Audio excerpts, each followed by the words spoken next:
Alright, let's see what we got here. Alright. Pretty happy to keep this hand.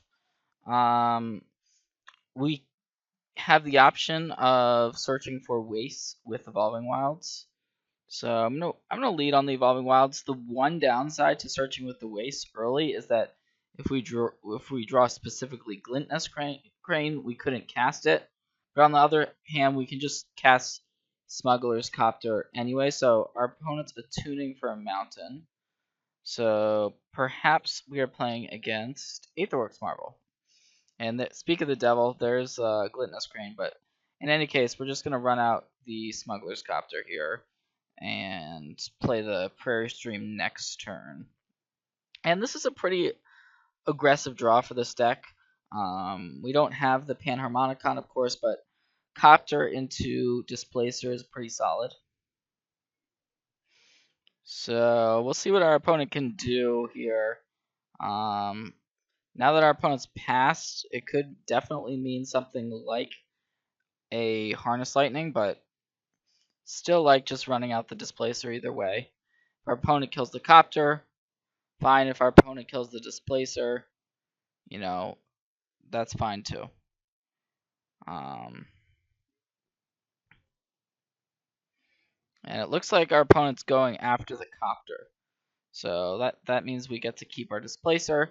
We can potentially Glintnest Crane into another Copter, depending on what's on top of our deck. And okay, there's an Incendiary Flow, so that makes a little bit more sense as to why our opponent wanted to go after the Copter rather than the Displacer earlier. So we're just going to Crane here. There's a Panharmonicon, so grab that card. And we can play Evolving Wilds so that next turn we're set up to play either Panharmonicon or we could play Cloud Blazer depending on how things play out. So alright, it looks like this could be a little bit of a grindy game. That's normally what I think of when the opponent plays a tracker. So yeah, we've got the option to Cloud Blazer here, but I like just having the Panharmonicon in play so that for future Cloud Blazer and Drowner of Hope are that much more impressive.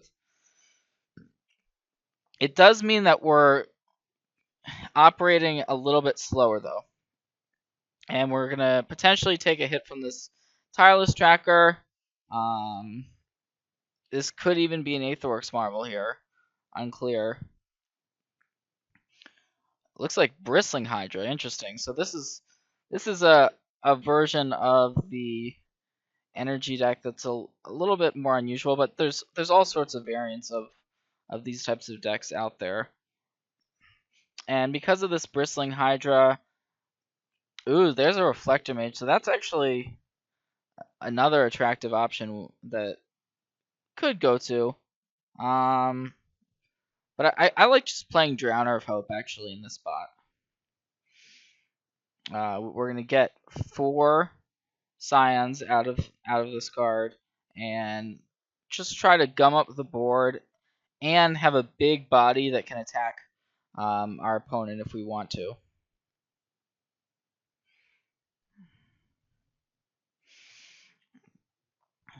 And our opponent, it's going to take our opponent time to crack these clues and get advantage that way. And by the time our opponent's done that, we're going to have a fairly substantial board. We can force our opponent to spend some energy with this Reflector Mage if we want to by targeting the Bristling Hydra. So we're just going to let our opponent attack in this spot. And it looks like the Hydra is the only creature coming in. That's an interesting choice. So I think I like just making the block with the Scion here, and then we're just gonna go ahead and tap down the Tireless Tracker. So pretty easy, straightforward block there.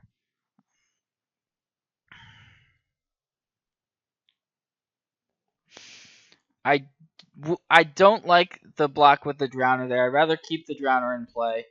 It's one of our main forms of pressure. There's another tracker. Okay, interesting. So we've got a couple of options, but I really like going ahead and starting with the Reflector Mage. And we can just bounce the Tireless Tracker. There's really no need to go after the Bristling Hydra.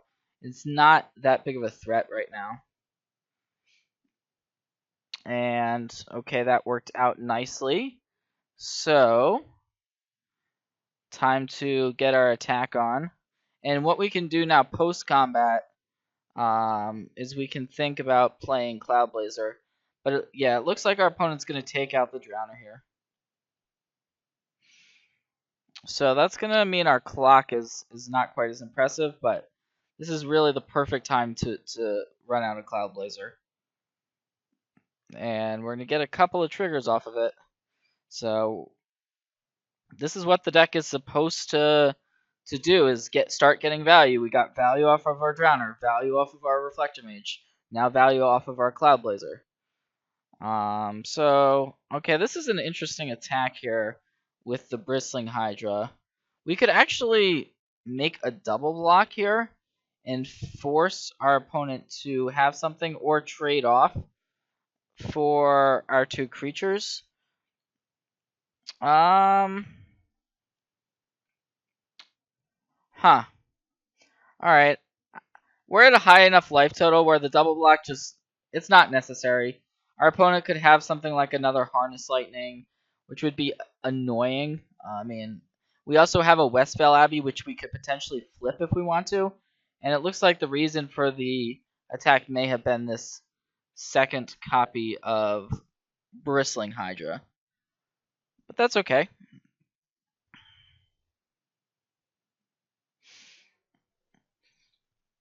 So we could actually flip Westvale Abbey right now. I don't think we need to do that though. So the Reflector Mage, we can basically make our opponent use a bunch of energy in order to keep these Bristling Hydras in play. So I like doing that.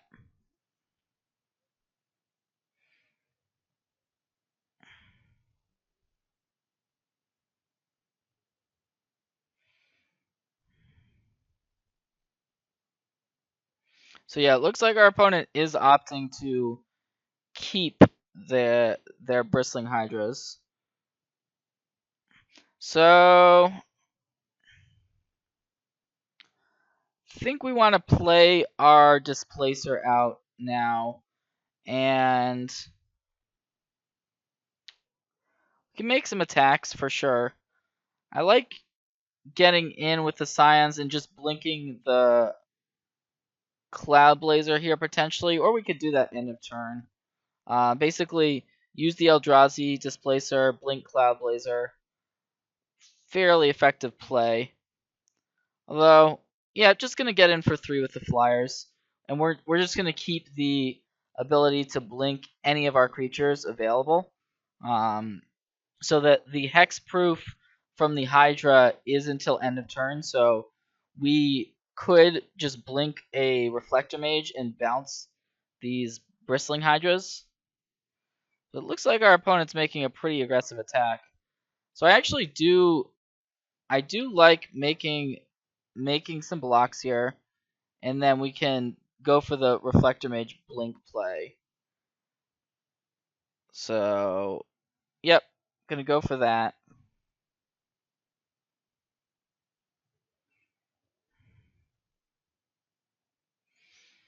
And once the Reflector Mage comes back in, we can bounce a Hydra, we can bounce a Tireless Tracker, and it's really hard to see how our opponent can actually win the game at this point. Alright, well, it does look like a Harness Lightning is going to go after the Eldrazi Displacer.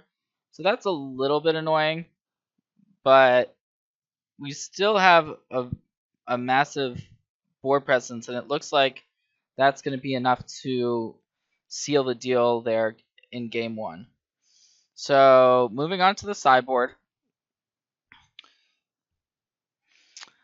I like boarding in some disruption, some counter magic. So Thought Knot, Summary Dismissal, Spell Shrivels, Negate.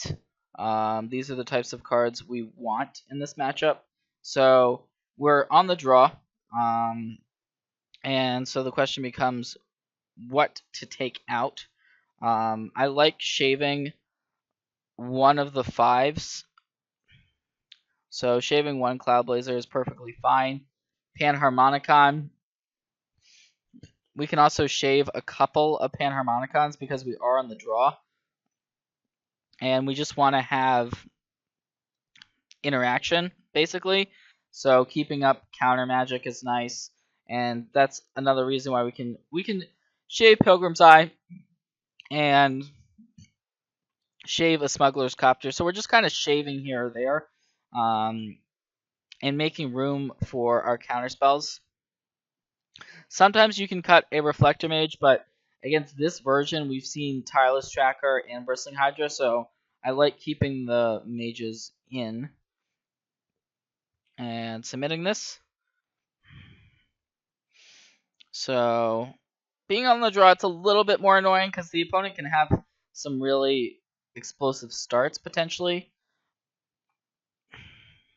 But it's unclear exactly what version of the deck we're playing against. It seems like sort of a hybrid, because we saw Incendiary Flow, Bristling Hydra, some cards that aren't normally in the main deck of typical red-green Valakut decks.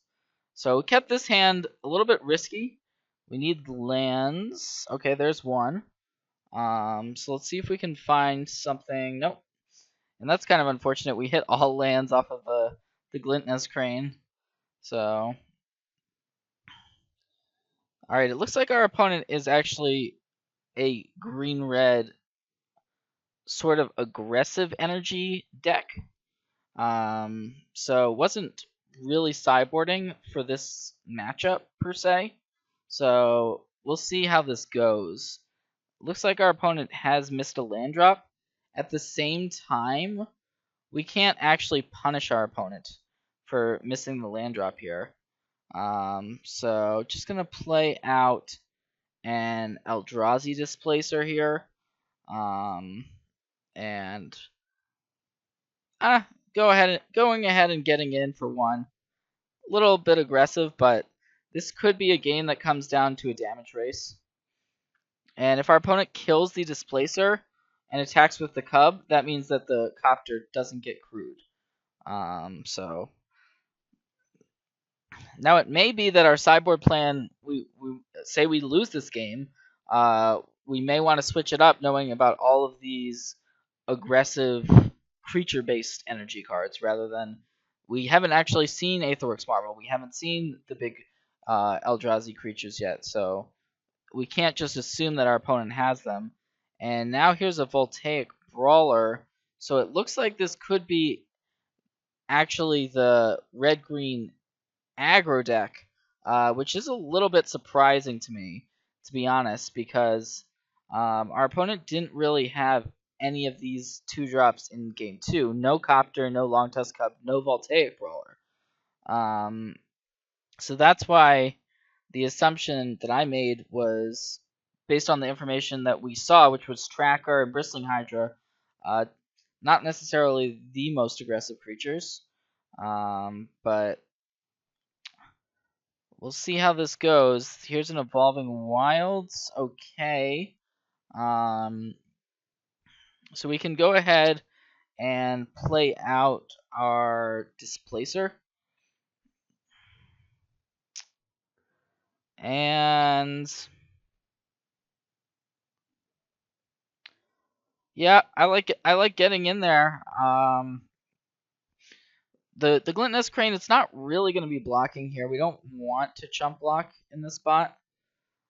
Okay, here's a track over, and there's a land. So our opponent's got a pretty solid draw here.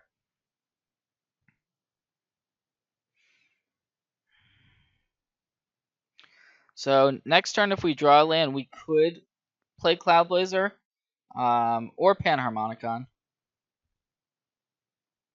But this summary dismissal is not really doing too much. We can't sit back. We're under too much pressure. And we see our opponent discard a Harness Lightning, which means our opponent's likely holding even, could be all spells.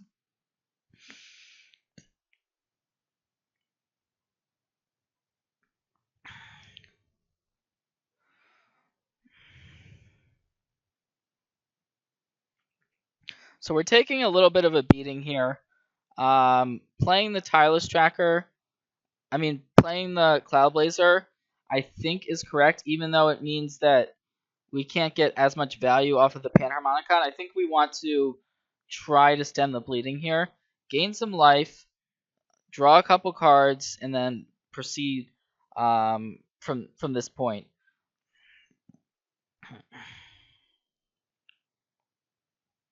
Now we have a Displacer, so we could potentially just want an untapped land.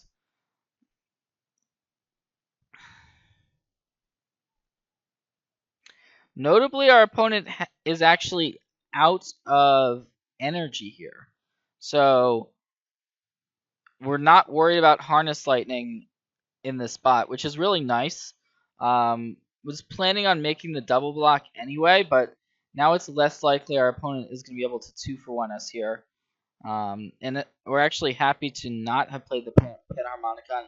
We see there our opponent's actually discarded a Root Out. So that's a naturalized type of fact. And I believe, it looks like we'll see if this trade is going to happen. Yep, okay. So Glintless Crane is down, but we still got the Cloud Blazer in play.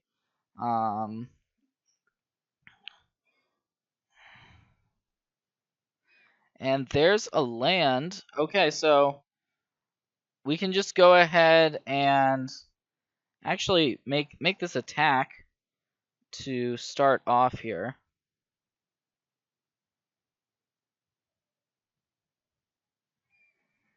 And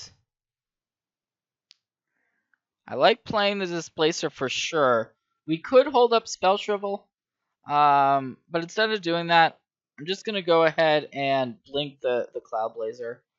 Try to get a bit more value here if we can. Although our opponent did have 1 energy available to them, so okay. So yep, because of that Aether Hub, so that meant 1 additional energy. Okay. So now our opponent's got 1 energy still left. That was kind of unfortunate that our opponent had the Harness Lightning there. And now here's a Hellion. So under a bit of pressure, just going to take this. And it looks like we might stabilize, but now not looking quite as likely. We do have a host of counterspells at the ready. But I'm not really sure they're going to do much here. So here's a Glintless Crane. That's going to completely whiff, actually. And our opponent's got a bunch of cards in hand still.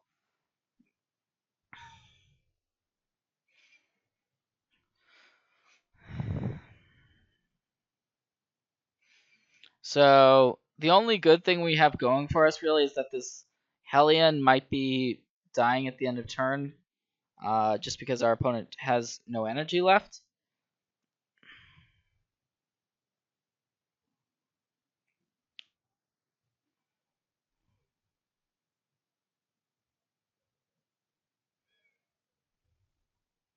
So just going to go ahead and chump block the Hellion here and then blink the Tireless Tracker.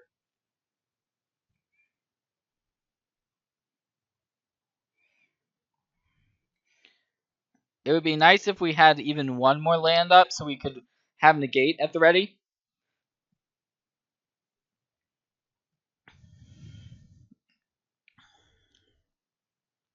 And this Bristling Hydra is probably just going to do it here. Because our opponent's able to keep the Hellion.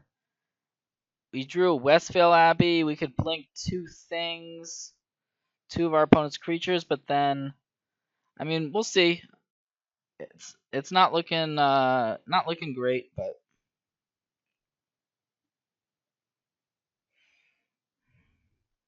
and the issue with blinking the Hellion and the Bristling Hydra is that they just come back with more energy.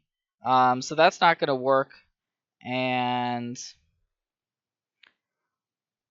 yeah, we can.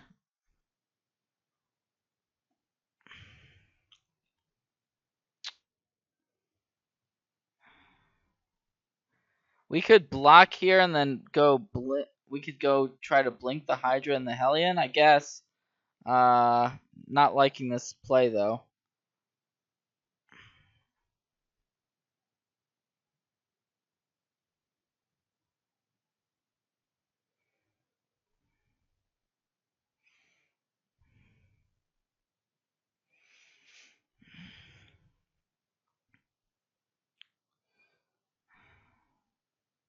It's just going to be extremely hard for us to beat and there's a Voltaic Brawler.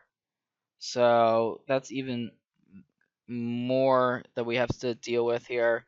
Stasis Snare, that's not going to do it. So let's go to game 3. I'm going to sideboard for sure differently. It's our opponent seems to be on the aggro deck here. So just going to cut a lot of the cards that we had before. Displacer seems not great, seems okay. Immolating Glare, that's actually an option we could go to here for a solid removal spell. Smuggler's Copter, it's fine. Actually, Filgary Familiar is another option, but our opponent's not like that super aggressive deck, so it may be that we don't need the Familiar. The Linvala and the Cloud Blazer for life gain, though, are pretty attractive. And the Pilgrim's Eye, I think. I think the Pilgrim's Eye is just fine. Our opponent's not super aggro. It's just kind of a green-red mid-range deck. So I don't think we need Aether Meltdown. Fragmentize, it can kill Smuggler's Copter, which we did see. But still doesn't seem completely necessary. I like this configuration. So I'm gonna try going in this other direction for game 3 here. And this is a little bit of a land light hand. So we're going to have to, we would like to draw a land for sure. And we're going to have to take a turn or two to set up here. So going to get a Plains and then get this Thraben Inspector going. Drew a land, okay.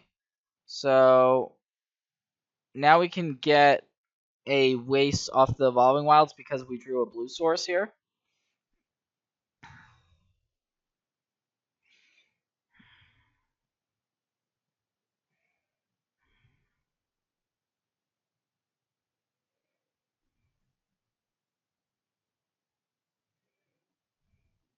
Alright, so there's the waste.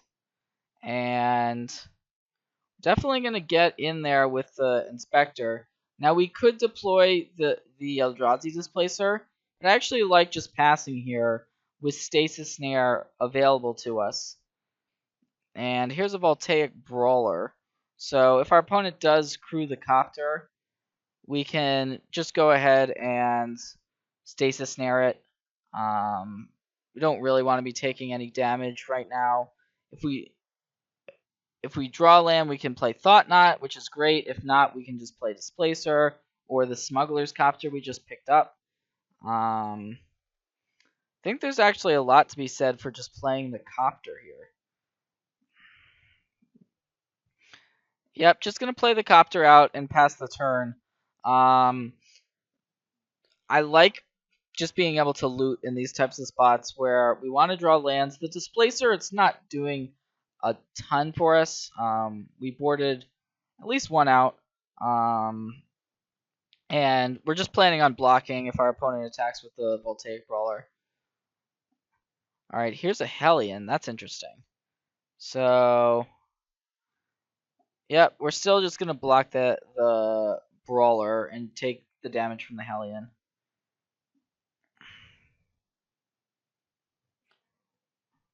So our opponent has the option, basically if they use the energy, we're going to take an additional 1. Looks like opting not to use the energy here, which is perfectly fine. And that's an interesting card to draw. It's actually a Pilgrim's Eye. So we can use Pilgrim's Eye to find a land, which is it's nice.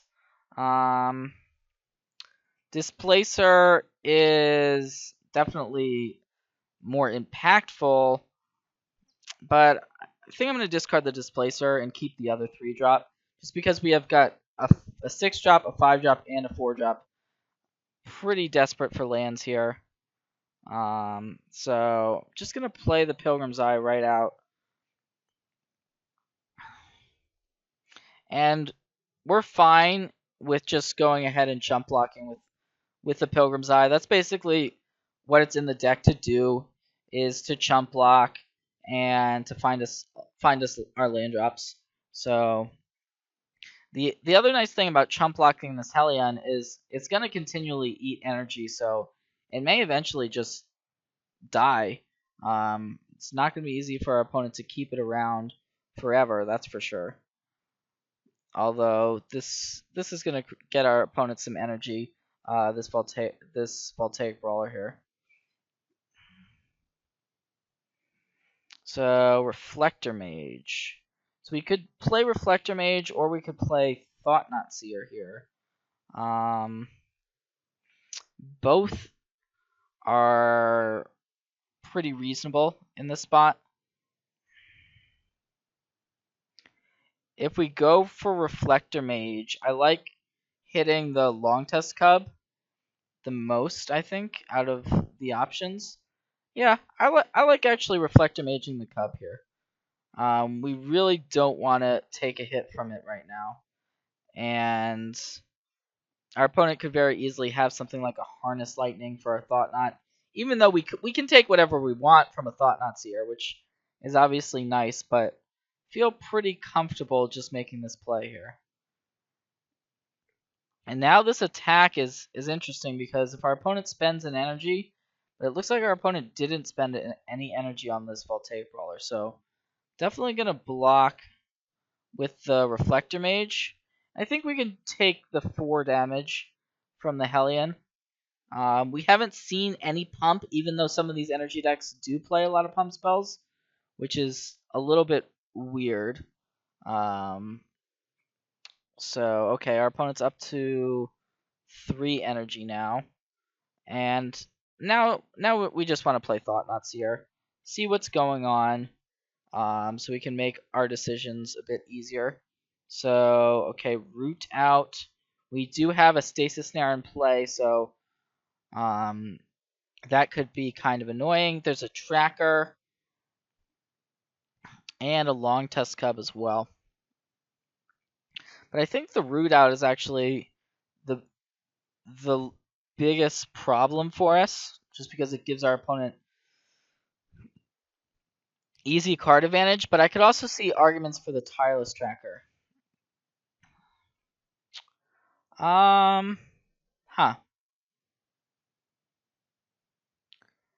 Don't see a reason to take the Hellion or the Cub.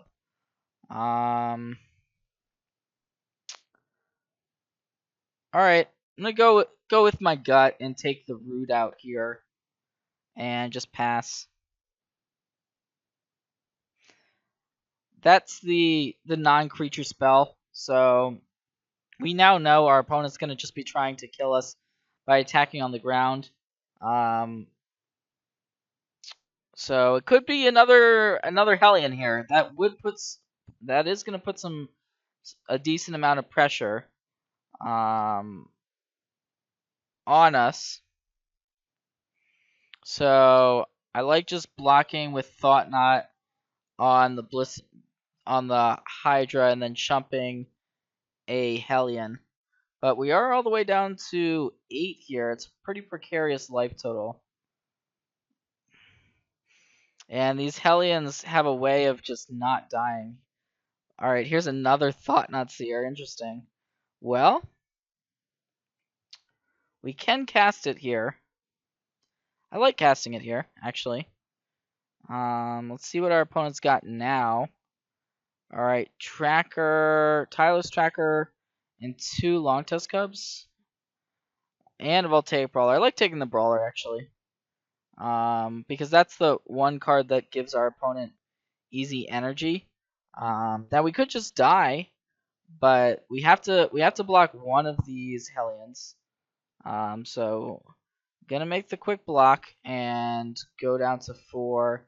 Now our opponent is drawing cards off of the Thought-Knots, which is a little bit annoying. But it looks like this Hellion is gonna have to be sacrificed. So that's a relief. And I think we want to just try to stabilize here with Glint-Nest Crane and Reflector Mage.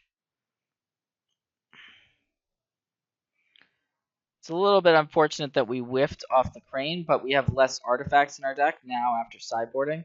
So it's not completely unreasonable to have that happen.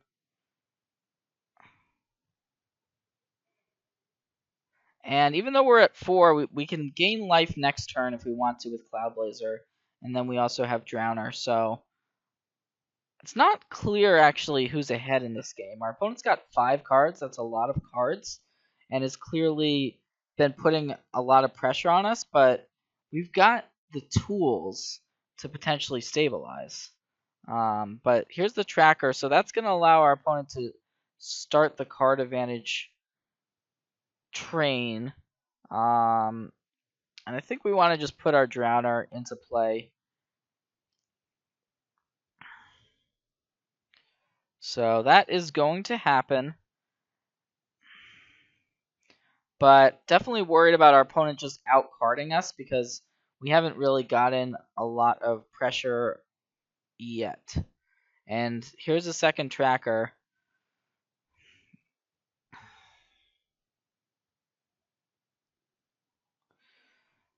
Our opponent does only have 1 energy, so these Longtusk Cubs are not all that effective. I actually like attacking here with a Drowner of Hope. It's definitely on the aggressive side as far as attacks go, but I think we really need to start getting something going.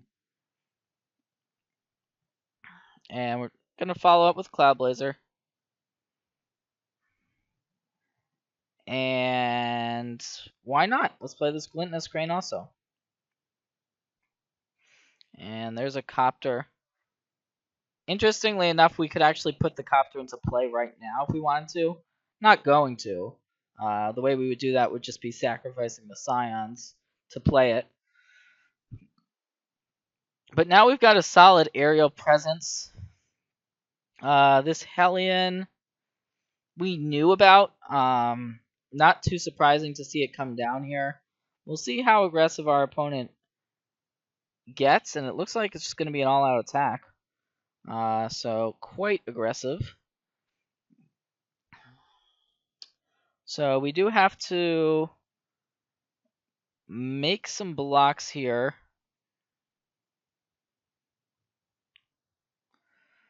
And I like just going ahead and trying to get some of these creatures off the board that our opponent's got in play. So we could go after a Tireless Tracker here. So I like the idea of doing that. But we also want to go after the Longtusk Cubs as well. Just because our opponent's going to be constricted as far as energy. So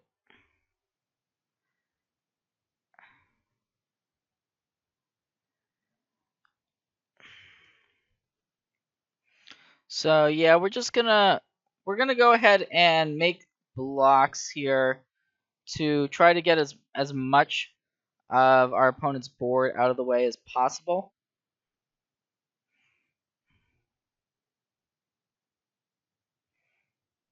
And if our opponent's got something like a burn spell, we would lose in the spot, but it seems like Incendiary Flow could have gotten boarded out. We've seen mostly creatures out of our opponent. So I like just blocking the Cubs, blocking the Hellion, and forcing action here on the trackers. So yeah, our opponents decided to play this game fast, basically. So we'll see. Some creatures are probably going to end up trading off. And so the board's going to look a lot neater after this attack, assuming we survive the attack, which we're not like a lock to do by any means. Okay, so we're going to 2 here on the attack.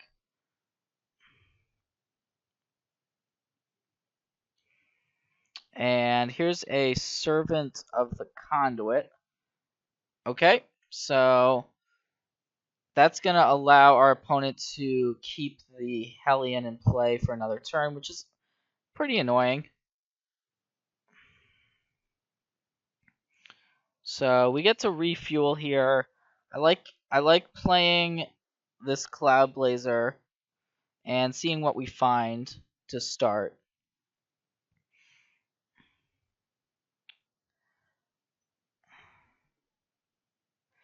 And we have an option between Copter and Crane as well. I like playing the Crane. And there's a Skyship. Okay.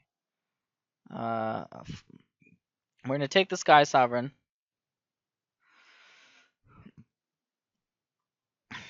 And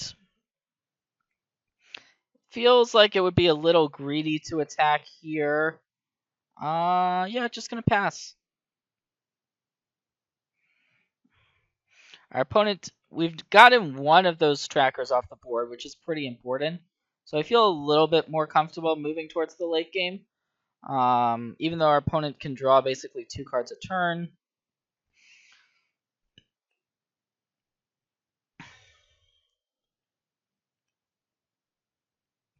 So it looks like, yeah, our opponent's just getting a bunch of advantage off of the Tireless Tracker.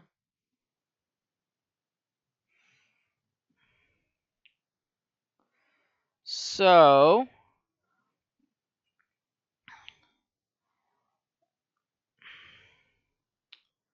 I actually don't mind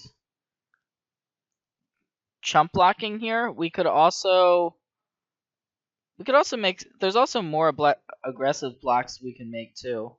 So even just something like blocking with Drowner, and then we can just also block with our Glintless Cranes. I like that a lot. So our opponent can't actually kill a Drowner with a Harness Lightning here, because our opponent's only got 1 energy. So yeah, the Drowner's going to end up trading with the Tracker. So that works out. And our opponent has another way of keeping the Hellion in play with that Servant of the Conduit, which is kind of annoying, but we get to land our flagship here.